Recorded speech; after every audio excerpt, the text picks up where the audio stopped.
NASCAR has raced at over 170 different tracks since 1949. Swamp circles, ocean beaches, airport runways, football stadiums, a track with a moonshine distillery hidden under the banking. But every weird feature that made these tracks bizarre is also the specific reason someone eventually got hurt or killed there. To is Logano. Harrison Burton's in there. LaJoy. Here's the thing about weird NASCAR tracks. They weren't weird on purpose. They were weird because the sport was inventing itself on whatever flat surface was available. Fairgrounds, pastures, parking lots, military airfields. If you could fit a car on it, NASCAR would race on it. And the tracks got faster, the venues never kept pace. So let's walk through them. Every bizarre, dangerous, and genuinely unhinged track NASCAR's top series ever raced on. What made each one terrifying, and why every single one of them still matters. Langhorne Speedway. Let's start with the most dangerous track in NASCAR history. Not Daytona, not Talladega. Most fans have never heard of it. Langhorne Speedway, Bucks County, Pennsylvania, 1 mile. A perfect circle built on top of a swamp. This was literal marshland. 89 acres. The track opened in 1926 as the first purpose-built 1 mile automobile track in America. Natural springs randomly bubbled up through the racing surface mid-race. 0 straightaways. Drivers were in a perpetual left turn for the entire event, and they never looked through the front windshield, only through the side window. The sustained centrifugal force blistered hands, caused equipment failures, and made drivers physically sick. There was a section between turns 1 and 2 called Puke Hollow because the rutted surface literally made them vomit. Parnelli Jones called it the worst corner he ever drove. To combat blinding dust, the promoter treated the surface with 30,000 gallons of used motor oil. Paul Goldsmith recalled leading a race when the gas tank shook right out of his car from the violent surface vibrations. Total death count at Langhorne, 27. Drivers, motorcycle racers, spectators, a flagman. Bobby Unser said it plainly. That was the most dangerous, most treacherous, most murderous track there ever was. Nobody liked it, and the ones who said they did were lying. NASCAR stopped bringing the Grand National Series after 1957. The track was demolished in 1971. It's a Sam's Club parking lot now. Memphis, Arkansas. Speedway, Lehigh, Arkansas. 1.5-mile dirt oval. Longest dirt track NASCAR's top series ever used. Pole speeds hit 100 miles per hour. On an unpaved surface, 2 ponds flanked opposite ends of the speedway. Because the excavated dirt had been used to build the banking, that detail matters. During one June 1956 weekend, 2 drivers died. Clint McHugh flipped over a 3-foot guardrail in turn 3 and tumbled 50 feet down an embankment into a pond, where he drowned. The next day, Cotton Pretty was thrown from his car and killed instantly.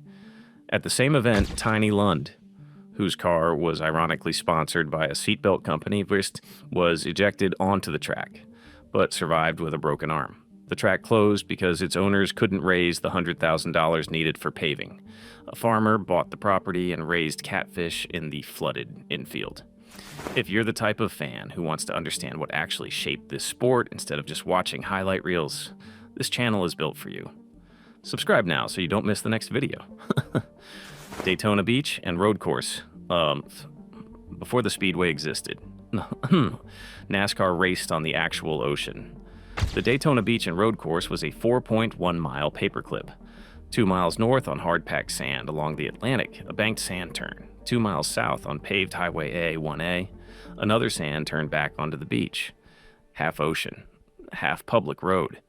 Spectators lined the dunes with 0 barriers between them and cars traveling over 100 miles per hour. The tides were a constant operational threat. The 1956 race had to be shortened because the incoming tide started swallowing the racing surface. Seagulls attacked cars at speed. Tim Flock recalled guts and feathers covering windshields. Bill France placed "Beware Snakes" signs in the dunes. Not for safety, but to stop fans from sneaking in without paying. The 1957 race averaged 101 miles per hour, first Grand National event to average triple digits. On sand, Paul Goldsmith won the final beach race on February 23, 1958, leading all 39 laps. Daytona International Speedway opened the following February. The beach went back to being a beach. The North Turn site is now a restaurant called Racing's North Turn in Ponce Inlet. You can still drive on Daytona Beach. NASCAR just won't be racing there again. Lakewood Speedway, south of Atlanta. 1-mile dirt oval built around an actual lake. The infield lake doubled as a venue for boat racing. Red clay dust was so thick, drivers couldn't see the car ahead. In 1957, Wilbur Rakestraw ended up in the infield lake after swerving blind to avoid a disabled car. Before NASCAR even arrived, reigning Indy 500 champion George Robson was killed there in 1946 after hitting a limping car he couldn't see through the dust. Atlanta Motor Speedway opened 20 miles south in 1960 and absorbed all of Lakewood's Cup dates. The site is an amphitheater parking lot now, stadiums, airports, and a baseball diamond. Early NASCAR would race on anything flat enough to hold a car. Some of those venues were genuinely unhinged. Soldier Field, Chicago, the home of the Bears. July 21st, 1956. NASCAR built a half-mile oval around the interior of the football field. High bank turns jutted over the first rows of end zone seats. Massive 8 to 9 foot concrete walls surrounded the surface beneath neoclassical columns. Fireball Roberts won the 200-lap race. 5 of the 10 cars that didn't finish broke their brakes from the constant tight turning. The promoter, Andy Granatelli, hired what drivers called booger artists, paid crash specialists whose entire job was to wreck other people's cars on purpose. Tom Pistone recalled, Granatelli had 5 guys on his payroll whose job was to wreck you. Guys got paid to roll and flip their cars. Weekly racing at Soldier Field drew 20,000 to 40,000 fans in an atmosphere of deliberate chaos. Linden Airport in New Jersey, June 13th, 1954. First ever NASCAR road course race. 2-mile circuit on intersecting runways. None. They dropped the domestic-only rule. A Jaguar XK 120 driven by Al Keller beat every Oldsmobile and Hudson in the field. Only European manufacturer Cup victory in NASCAR history. Then the airport went back to being an airport. War Memorial Stadium in Buffalo. Quarter-mile oval inside a football stadium. 100 laps. Total distance, 25 miles. Shortest Cup race ever run. Pole speed, 38 miles per hour. Slowest in history, pit stops across the parking lot at the nearby armory. That was Richard Petty's second career Cup start. McCormick Field in Asheville, minor league baseball stadium, quarter-mile oval around the diamond. Lee Petty's car ended up nose first in the first base dugout. Reportedly not unusual and the ones nobody talks about. Here's the thing about weird NASCAR tracks. Most of them don't get documentaries, most of them just vanish. Bowman Gray Stadium in Winston-Salem. Completely flat, 0-degree banking, quarter-mile oval around a football field, the smallest track to regularly host Cup races. Racing was literally arm's reach from spectators. 5 drivers died there. William Justice burned to death in 1950, directly prompting mandatory fuel cells. Richard Petty won his 100th career race there in 1969. The track still hosts weekly racing today alongside Winston-Salem State football. Heidelberg Raceway outside Pittsburgh. Originally a horse track backed by Steelers founder Art Rooney. Pennsylvania never legalized horse racing, so it became a car track.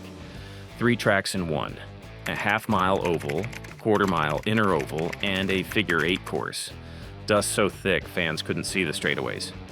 Lee Petty won his first ever NASCAR victory there on October 2nd, 1949. It's a Walmart now. They called the shopping center Raceway Plaza, Dog Track Speedway in Moyock, North Carolina, a converted Greyhound racing facility. Track record, 63 miles per hour. Portland Drive-In Speedway. A giant movie screen sat off the backstretch. When races weren't being held, cars parked in the infield to watch films.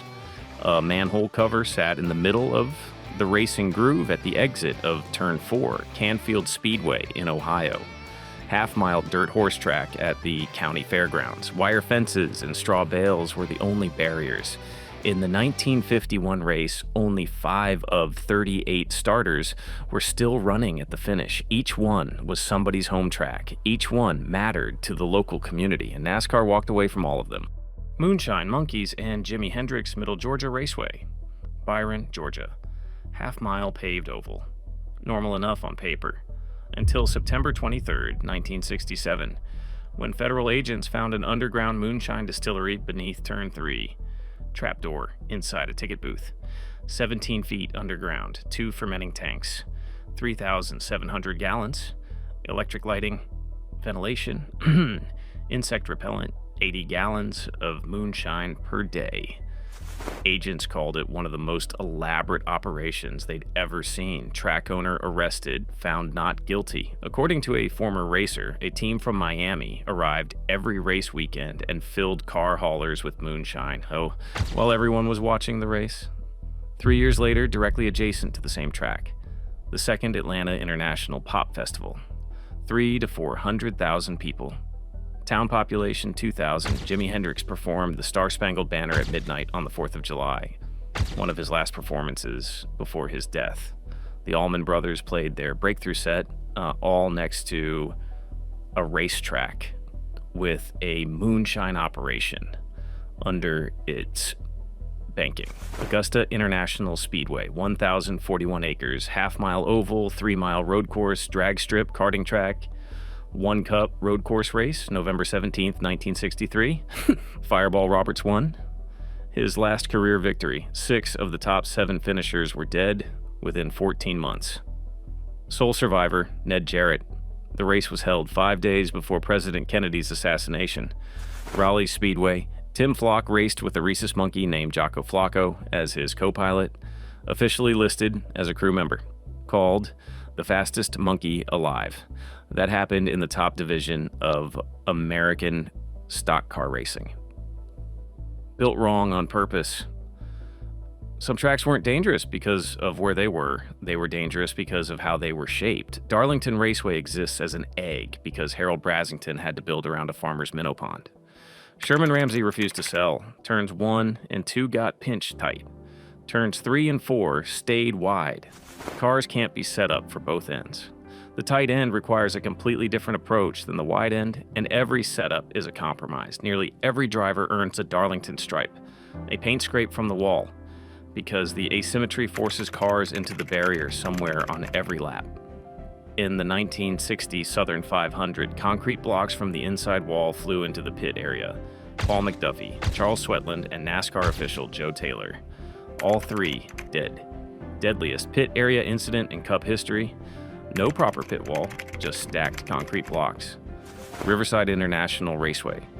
2.62 miles through California desert with massive elevation changes. Turn 9 at the end of a near-mile downhill backstretch. 8 breaks and killed drivers.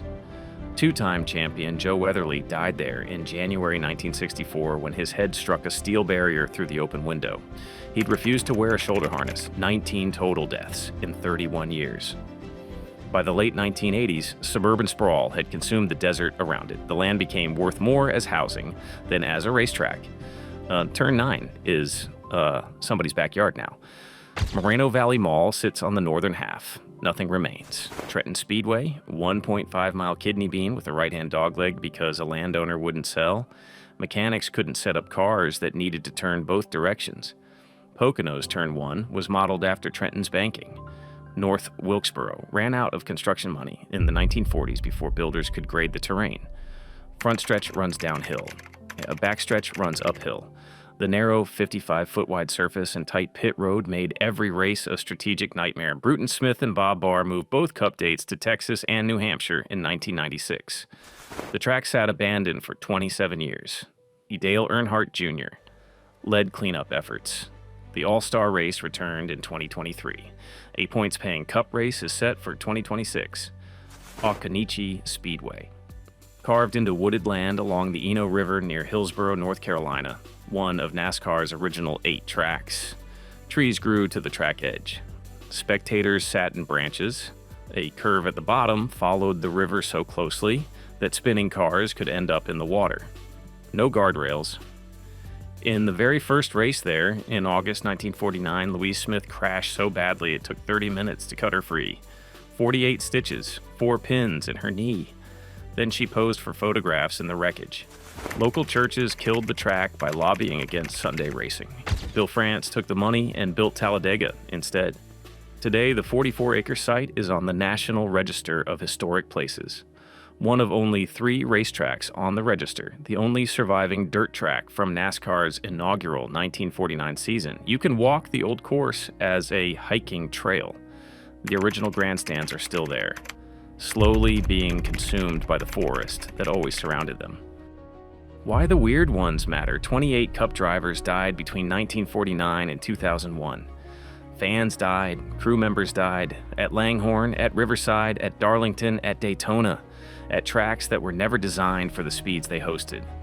Of the 170 plus venues, roughly 120 are gone. Shopping malls, high schools, parking lots. Akanichi became a hiking trail. Langhorne became a Sam's Club. Marchbanks went back to farmland. Heidelberg became a Walmart. The original Charlotte Speedway, the literal birthplace of the entire series, where the very first strictly stock race was held on June 19, 1949, was consumed by Interstate 85. Every one of those tracks left behind something specific NASCAR was forced to address. Catch fences exist because Bobby Allison went into the grandstands at Talladega in 1987. The hands device became mandatory because 2 drivers died in the same corner at New Hampshire within 2 months. Fuel cells became mandatory because William Justice burned to death at Bowman Gray. Shoulder harnesses became standard because Joe Weatherly's head went through an open window at Riverside. The tracks are gone. The lessons they taught are embedded in every wall, every fence, every piece of equipment. In the modern sport, that's not progress. That's consequence. And the 120 venues NASCAR walked away from are the physical evidence of what it cost to learn. If this is the kind of NASCAR content you've been looking for, hit subscribe and turn on notifications.